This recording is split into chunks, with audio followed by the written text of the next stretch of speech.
Namaste and welcome to Namaste Yoga. My name is Surbhi. I am a yoga teacher. The goal of my channel is to tell you all those little tips and tricks that many yoga teachers know, but somehow in class setting they do not get conveyed to the students. Many of you have asked me to explain how to breathe correctly during yogasanas. While there are general guidelines for breathing in yoga, the truth is it's not always one size fits all. Each pose can have a slightly different breathing pattern, and yes, there are exceptions to the basic rules. Breath and movement are deeply connected, and when done right, your breath can completely transform your practice. You can even weave pranayama techniques into your asanas for deeper impact. So, rather than giving you rigid rules in this video, I will share some practical tips and insights that will help you breathe better and move more mindfully, whether you're practicing on your own or in a class. But before we do that, I want to take a moment to share something truly special with you. As someone deeply connected to the world of yoga, energy, and mindful living, I am so excited to be partnering with Otter Spirit, a small family-owned gemstone jewelry brand based in beautiful Monterey Bay, California, home of the wild sea otters. What makes them special is their deep integrity, quality, and purpose. They use only authentic gemstones with over 80% ranked grade AAA or higher. Each bead is hand selected and rigorously tested to ensure it carries the energy and durability. I have personally tried many gemstones brand before, but these truly stand out. You can feel the difference the moment you hold them. Each piece comes in a beautiful, well-packed box with the bracelet placed in a nice, cute little bag. And along with that is an information card that clearly explains its intention, related zodiac sign, and chakras alignment. You can shop by intention, you can shop by zodiac sign, or if you are confused, they also provide crystal consultation on the website absolutely free. As a yoga teacher, my intuition plays a huge role in how I guide others and navigate life.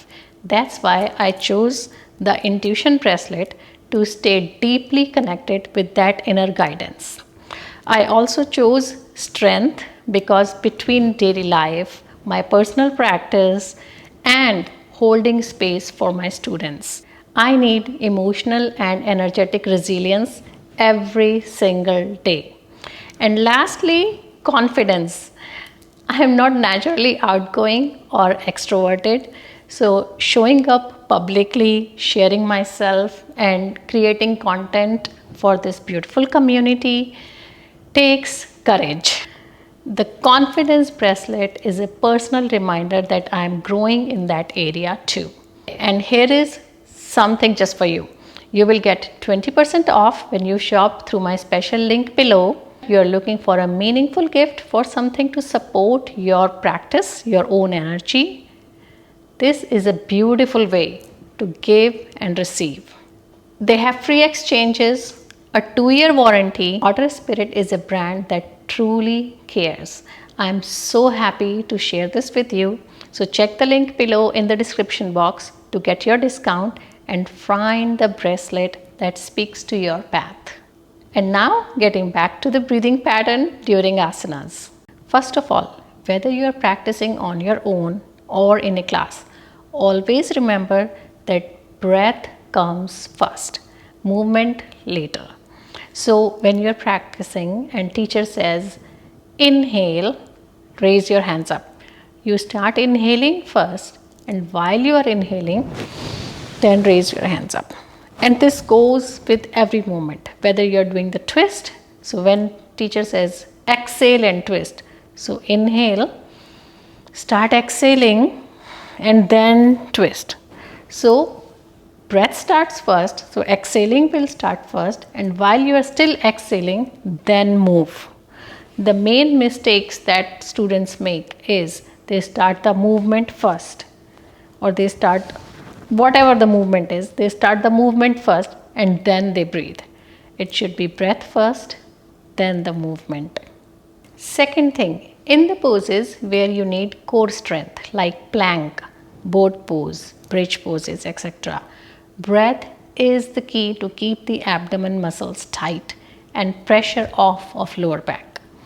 The key to save your lower back from strain in these poses is to take the breath right before you move into the pose. So first you take a deep breath. When you exhale, engage your core. So your belly shrinks as if it's almost touching your spine. And keeping it that tight, then you go in the pose. For example, if you are doing plank, you really need core strength to do the plank. So first you get in the position. Now take a deep inhale and exhale. Tighten up your belly. Now keep it tight, and then on next inhale, you come in plank. So that way you will not hurt your lower back in any pose where you need core strength. Like in boat pose. When you're doing boat pose, you will feel a lot of strain on your lower back if you are not keeping your core tight. So what you do is take a moment, inhale. As you exhale, tighten up your belly, and then on the next inhale, raise your legs up in boat. That way you will not feel any pressure on the lower back. So always take that moment, 1 or 2 seconds, to engage the core and then do the pose. Third thing, when you are holding a pose for a longer time, breathe normally. Keep your focus on the breath and imagine you're directing the oxygen towards the muscles that you're working on. This mindfulness will take you deeper into the pose. And when after a while you feel your muscles are becoming flexible, you want to go deeper in the pose, do that on the exhale. For example, if I am doing Janu Shirshasana, so inhale, exhale, and let's say this is the limit. You cannot go any deeper. Stay here, breathe normally, keep your focus on the breath. So in this pose, you will feel a stretch on the whole back side of the leg. So keep your focus there.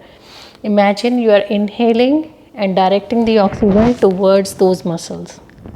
Once you stay here for a little longer, you will feel that your muscles are loosening up and you want to go deeper in the pose. Then first you inhale and then you exhale, start exhaling and then go deeper in the pose. Hope you got the idea. So in a nutshell, breath goes first, then movement. When you are doing core strengthening, always take the first breath to tighten up the core. Then inhale and do the pose. Third thing, when you're holding a pose a little longer, keep your focus on the breath. Be aware, be mindful of the breath. And once you feel flexible, go deeper in the pose on the exhale. So start exhaling and then go deeper. And lastly, if you need to adjust something, don't do it while in the pose. Get out of the pose first, adjust, and then go back in the pose, keeping up the breath pattern. If you would like more guidance or want to go deeper into your practice, you can book a private session with me through my website. You can choose a full session that includes asanas, pranayama, and guided shavasana, or you can opt for a focused posture correction session if you need help with specific poses. All the links are in the description box. I am always here to support your journey. I hope you enjoyed the video. I wish you all a very happy and healthy day. Namaste.